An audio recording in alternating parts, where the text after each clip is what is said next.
ərlərinin sevgililəri olduqda arvadlarının, eşlərinin şikayət etmə haqqı yoxdur. Qadınlar qəti isbat olmadan da zina ilə ittiham edildiyində, suçlandığında, günahlandırıldığında deyək, ittiham edildiyində dəqiq desəm, çaya atılmaları iləri sürülürdü. Yəni isbatları əlində dəqiq yoxdursa da bir çay testindən keçməkləri məcburi idi. Yəni çay sığınağı, çay imtahanı deyə bilinən bu işgəncəyə qadınlar atılaraq haqlarındakı o iddianı təmizləyə bilərdilər. Əgər həyatda qalırdılarsa, məsum olduqları, günahsız olduqları elan edilirdi. Batardılarsa da günahkardılar. Asurlular haqqında qərar verilməsi çətin bir cinayət işini, bir davanı həll etmək üçün də yenə də çay sınağına baş vurulurdu. Və yataq dostunun, yatdığı qadının evli olduğunu bilmədiyində israr edən bir və yaxud da birlikdə olmadığını iddia edən adam da, kişi də çaya atılaraq sınanırdı. Əgər çaydan sağ çıxarsa, yenə də məsum idi və kəfarət ödəyirdi.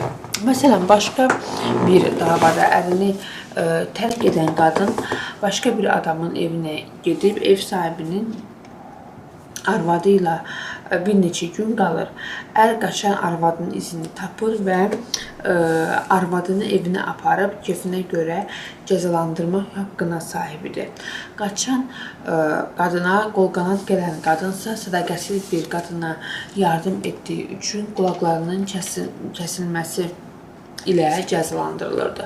Qonağın evli olduğunu bilmədiyini isbatlaması halında isə ev sahibi qışı böyük bir miqdarda pul cəzası ödərək keçirmə məcburiyyətində idi. Ev sahibi şəxs böyük bir miqdarda kəfarət pul cəzası ödəyirdi və həmçinin ona inanmazlarsa da yenə də burada da bu çay sınağı tətbiq olunurdu, çay testi tətbiq olunurdu. Burada da həmçinin də biz məsəl üçün düşünürük ayrıntılarda, qadın evini niyə tərk etdi, bu məsələyə gətirən səbəblər nə idi, buraya sığınmış mıydı və yaxud da başqa bir məqsədi mi vardı? Bu suallar bugün bizim üçün əhəmiyyətlidirsə də, Asur ədaləti üçün bu əhəmiyyətsiz idi. Hüquqi baxımından ər arvadlarına sahib idilər,